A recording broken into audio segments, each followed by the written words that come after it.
New জার্সির MetLife স্টেডিয়ামে আর্জেন্টিনাকে হারিয়ে চ্যাম্পিয়ন হলো স্পেন। ফেরান তোরেসের 106 মিনিটের গোলে নির্ধারিত হয় শিরোপার ভাগ্য।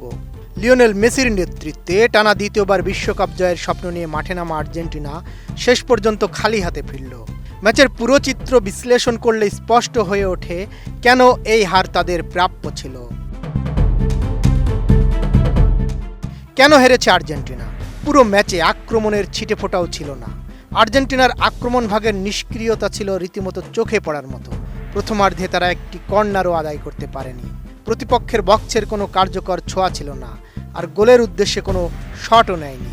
ম্যাচের 78 মিনিট পর্যন্ত স্পেন যেখানে 10টির বেশি শট নিয়ে ফেলেছিল, আর্জেন্টিনার খাতা তখনও শূন্য।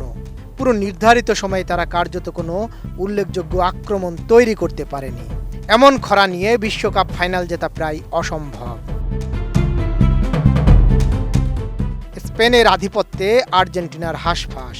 পুরো ম্যাচে বল দখলে স্পষ্ট আধিপত্য দেখিয়েছে স্পেন।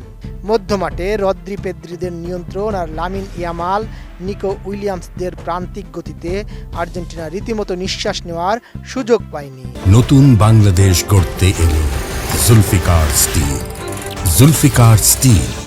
স্পেনের প্রেসিং এতটাই কার্যকর ছিল যে আর্জেন্টিনা বল পেয়েও বেশিক্ষণ রাখতে পারছিল না। এনজো ফার্নান্দেজের লাল কার্ড ছিল টার্নিং পয়েন্ট। নির্ধারিত সময়ের একেবারে শেষ দিকে দ্বিতীয় হলুদ কার্ড দেখে মাঠ ছাড়তে হয় এনজো ফার্নান্দেজকে। এমি মার্তিনেজের একটি দুর্দান্ত সেভের পর ফিরতি বলে কুবারেসির সঙ্গে সংঘর্ষে জড়িয়ে তিনি সরাসরি লাল কার্ড দেখেন। ফলে অতিরিক্ত সময়ের পুরোটাই আর্জেন্টিনাকে খেলতে হয় 10 জন নিয়ে। বিচ্ছিন্ন মেসি। লিওনেল মেসিকে ঘিরেই ছিল আর্জেন্টিনার শেষ বিশ্বকাপ স্বপ্ন, কিন্তু পুরো ম্যাচে তাকে কার্যত একা ফেলে রাখা হয়। খেলোয়াড় বদলের পর এক পর্যায়ে দলটি কার্যত 5 জন ডিফেন্ডার ও 3 মিডফিল্ডারের সঙ্গে একমাত্র আক্রমণ ভাগে মেসিকে রেখে খেলতে বাধ্য হয়। বল সরবরাহের অভাবে যা তাকে প্রায় নিষ্ক্রিয় করে। রক্ষণের ভুল ছিল। অতিরিক্ত সময়ের বিরতির পরপরই মাত্র 37 সেকেন্ডের মাথায় গোল হজম করে আর্জেন্টিনা। ডান প্রান্ত থেকে পেদ্রো পোরোর ক্রস নিকো উইলিয়ামসের হেড হয়ে বল পৌঁছায় ফেরান তোরেসের কাছে, আর তিনি তা জালে জড়ান।